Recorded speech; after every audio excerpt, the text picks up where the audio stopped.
Assalamualaikum warahmatullahi wabarakatuh. Salam sejahtera buat kita semua. Pada kesempatan kali ini kita akan membahas mengenai salah satu komplikasi mikrovaskular yang sering kita dapatkan pada pasien-pasien diabetes mellitus, yaitu disfungsi ereksi.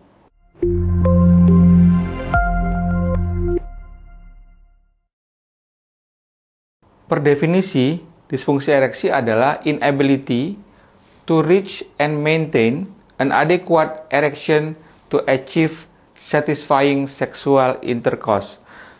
Secara definisi simpel, tapi kondisinya sebenarnya tidak jauh dari kata-kata simpel.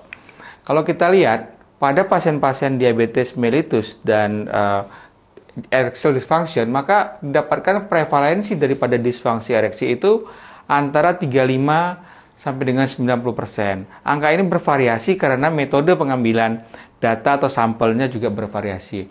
Tapi yang bisa dijelaskan di sini juga adalah bahwa disfungsi ereksi itu 3 kali lebih sering didapatkan pada pasien diabetes dibandingkan dengan yang non-diabetes. Dan juga terkait dengan onset, itu disfungsi ereksi muncul sekitar 10 sampai dengan 15 tahun lebih awal dibandingkan dengan mereka yang tidak diabetes. Dan juga secara penyakit itu sendiri, disfungsi ereksinya lebih severe, lebih berat pada pasien-pasien dengan diabetes mellitus, sehingga akibatnya respons terhadap terapi atau pengobatan menjadi lebih kurang adekuat dibandingkan dengan yang tidak ada diabetesnya. Dan juga kita tahu bahwa diabetes seringkali juga disertai dengan penyakit-penyakit komorbid yang lainnya, sehingga tentu akan menambah tantangan tersendiri dalam tata laksana disfungsi ereksi ini pada pasien diabetes mellitus. Nah, yang menarik adalah suatu studi yang disampaikan di jurnal American Board Family Practice, yaitu sebagian besar atau kebanyakan dari pasien-pasien diabetes itu tidak berkenan untuk mendiskusikan gangguan disfungsi ereksi ini. Dilihat dari sini, 38% alasannya adalah karena dokter tidak menanyakan. Dokter tidak menanyakan mengenai gangguan atau kelainan disfungsi ereksi ini. Kemudian yang berikutnya lagi, 21% menyatakan bahwa hal ini memalukan, sehingga tidak layak untuk diungkapkan atau disampaikan kepada dokter. Kemudian juga ada lagi misalnya oleh karena dokternya wanita, sehingga lebih sungkan untuk menyampaikan tentang keluhan ini, dan 7% mengatakan dokternya terlalu sibuk, sehingga tidak sempat untuk mengutarakan keluhan ini. Nah, kalau kita lihat ada beberapa faktor risiko yang terkait dengan disfungsi ereksi. Ini saya sampaikan karena walaupun disfungsi ereksi ini dengan background diabetes, tapi kita tentu harus mengelaborasi faktor-faktor risiko yang lain yang seringkali tidak berdiri sendiri. Contohnya misalnya terkait dengan gangguan psikogenik.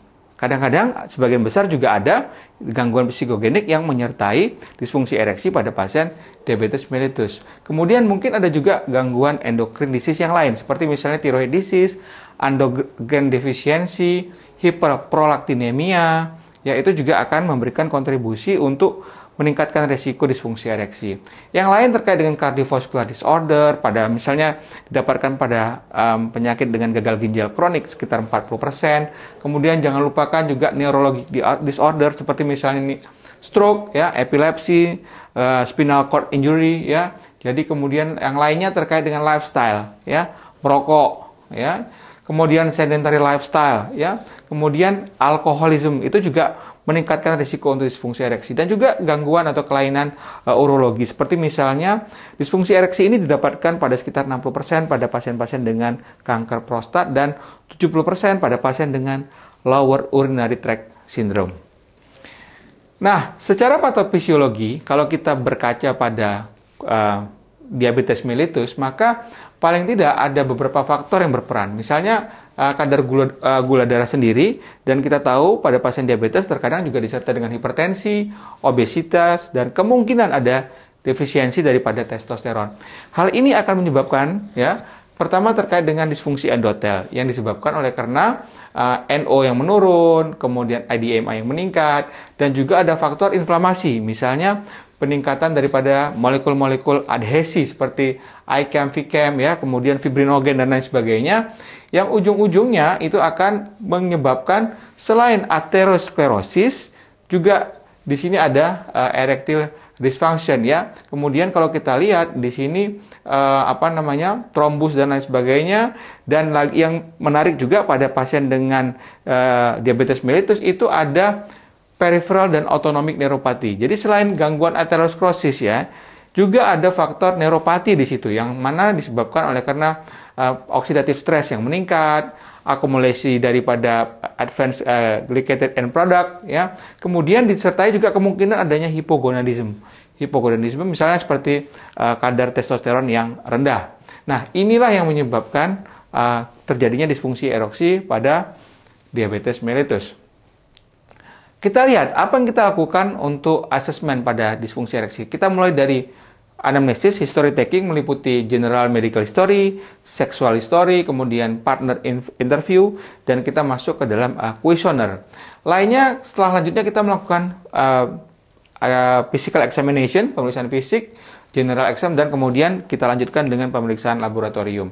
Nah, pada saat pemeriksaan anamnesis, history taking, ya, kita bertujuan yang pertama adalah terkait membedakan apakah ini komponen organiknya yang lebih dominan atau komponen psikogeniknya yang lebih dominan.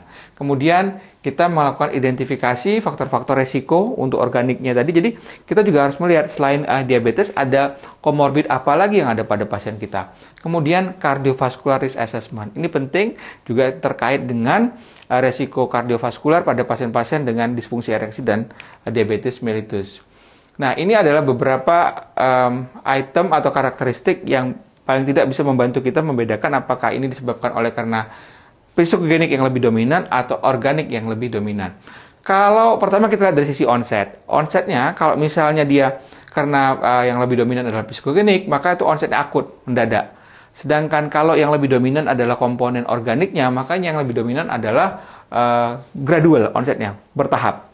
Kemudian yang berikutnya terkait dengan non-coital erection. Ya, kalau misalnya psikogenik, maka dia masih bisa rigid. Ya, misalnya pada pagi hari masih bisa ereksi. Berbeda dengan kalau memang yang permasalahan utamanya adalah di organiknya. Jadi paling tidak diagram ini bisa membantu membedakan apakah psikogenik atau organik yang lebih dominan untuk menyebabkan disfungsi ereksinya. Kemudian ada juga yang praktis saya kira terkait dengan penggunaan IIF-5 scoring system. Jadi ada 5 pertanyaan di situ. Misalnya ini yang kita serahkan, kita tanyakan kepada pasien bagaimana derajat keyakinan Anda bahwa Anda dapat ereksi secara terus bertahan untuk melakukan senggama. Jadi itu diberikan poin 1 sampai dengan 5. Ya, kemudian ada pertanyaan kedua, pertanyaan ketiga, pertanyaan keempat, dan pertanyaan kelima. Dan ini sudah ada bahasa Indonesianya dan sudah divalidasi. 5 pertanyaan tersebut kemudian kita jumlahkan. Kalau dia hasil akhirnya adalah poinnya 5-7 masuk ke dalam severe erectile dysfunction. Jadi disfungsi ereksi yang tahap berat. Kalau 8-11 itu disfungsi ereksi tahap moderat, 12-16 itu mild to moderate erectile dysfunction. Jadi ada scoring sistemnya dan itu bisa kita pergunakan di tempat praktek kita. Nah, kemudian setelah anamnesis ya, kita lanjut ke pemeriksaan fisik.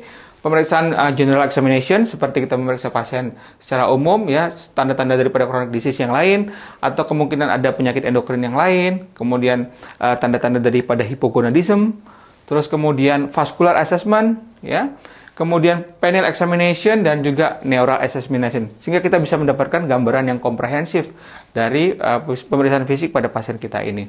Kemudian lanjutnya adalah terkait dengan pemeriksaan diagnostik artinya laboratorium.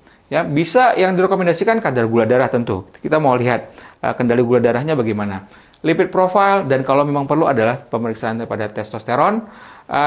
Opsional pemeriksaan prolaktin, LH dan PSH untuk kita menyingkirkan kemungkinan penyebab dari disfungsi ereksinya yang lain. Nah, ini kemudian yang spesialis ada beberapa item yang mungkin lebih advance penggunaannya.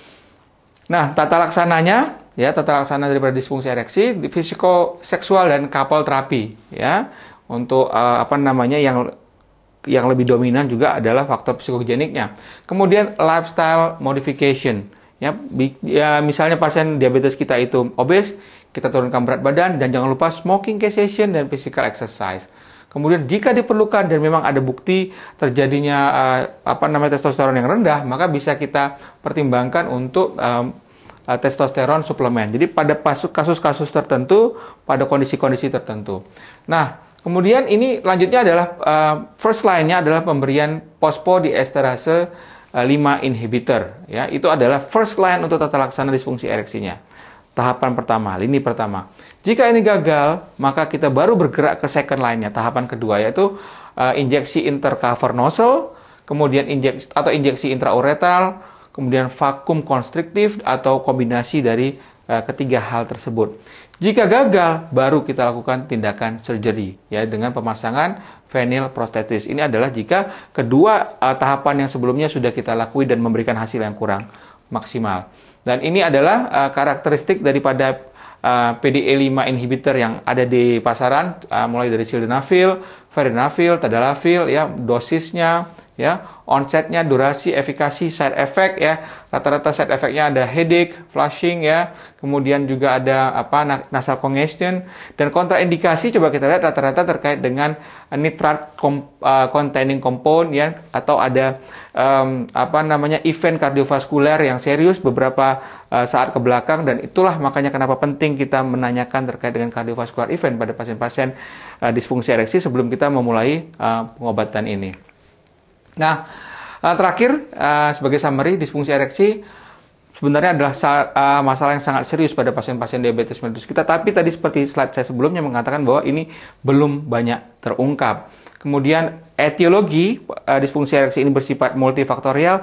Jadi kita tidak hanya berfokus pada kadar gula darahnya saja, tapi kita melihat pasien secara holistik, secara lebih menyeluruh. Dan yang pasti juga untuk tata laksananya jangan lupakan kendali glukosa darah, kemudian komorbiditas yang ada pada diabetes, lipidnya, hipertensinya, kemudian juga terkait dengan lifestyle modification yang harus kita rekomendasikan untuk pasien-pasien kita. Mungkin itu yang bisa saya sampaikan pada pertemuan kali ini. Sekali lagi kami mengingatkan supaya jika Anda berkenan bisa melakukan like dan subscribe untuk video-video dari Endometa.